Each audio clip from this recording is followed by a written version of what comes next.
called Jami-Lee Ross. Thank you, Mr. Speaker. It's been good to listen to the debate on this bill so far.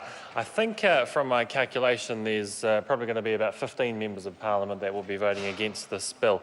That, I think, indicates to the House that there is broad cross-party support for this piece of legislation to go through to the Select Committee after a first reading, and I think that's a testament both to the information that was provided to the government by the Dame Patsy Reddy and Sir Michael Cullen review, but also a testament to the work that the Attorney-General and Prime Minister have put into this legislation to ensure that there are improvements to the mechanisms in place around intelligence and security in this country to ensure they can do their job, but also that there are appropriate protection mechanisms in place. And Mr. Speaker, I'd like to focus during my contribution in this debate on the information sharing aspects of this legislation and the privacy protections that it puts in place, because I think privacy protections are a fundamental issue of interest for New Zealanders, and this bill provides some good news for New Zealanders and something that I believe New Zealanders will be happy with.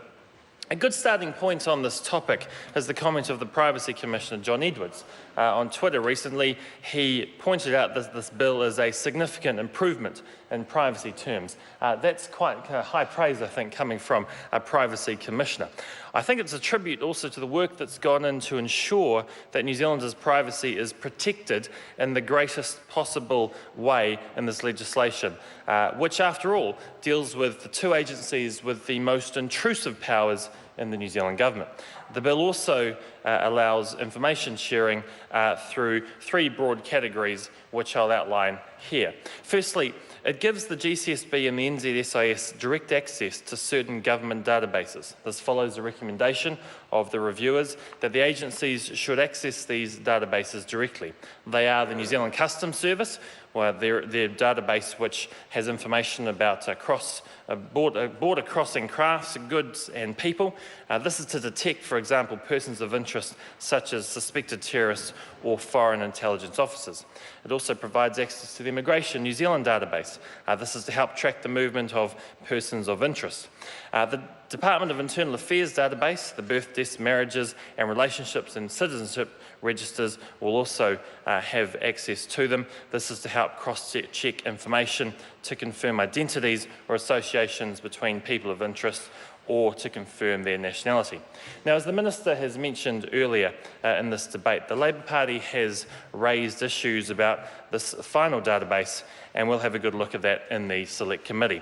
The committee has had a track record, I believe, Mr. Speaker, of working quite well with opposition parties on issues like this, and will continue to do that under Mark Mitchell's chairmanship. But it's useful to look at the key protections that are already in the legislation. The access to information must only take place in accordance with an agreement between the relevant ministers. That agreement must be consulted on with the Privacy Commissioner and the Inspector General, and the ministers must take account of any comments they make. The agreements must be published, and the agreements have to be reviewed every 3 years. There are other protections saying that the access must be necessary and that there are adequate safeguards to protect New Zealanders. The agencies are also going to be made subject to the Privacy Act, which will be providing further protection for New Zealanders.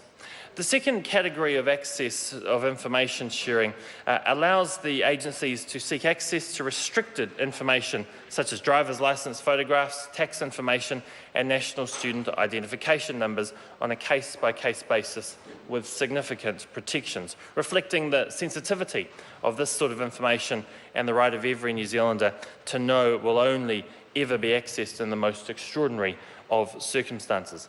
The most significant protection is that permission must be sought from the Attorney-General and the Commissioner of Intelligence Warrants to access any such information on a case-by-case basis. They will need to be satisfied that the request is proportionate and necessary and in line with the requirements of the legislation. Finally, the bill clarifies the existing position that the agencies can request other information from other public and private entities as required, and this is set out in clause 99 of the bill.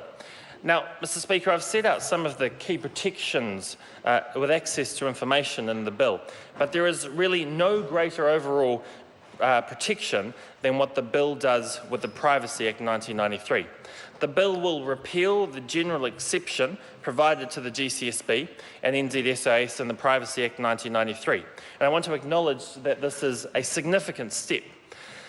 It was not something that was recommended by the review, nor was it recommended by the Law Commission when they reviewed the Privacy Act, and this change in the legislation goes well beyond the privacy protections that the reviewers envisaged would be put in place. But, Mr. Speaker, this was something that has been advocated for by the Privacy Commissioner. It's also something that the government has taken very seriously. For the first time, the agencies will be brought under the full umbrella of the Privacy Act with some specialised exceptions in light of their functions.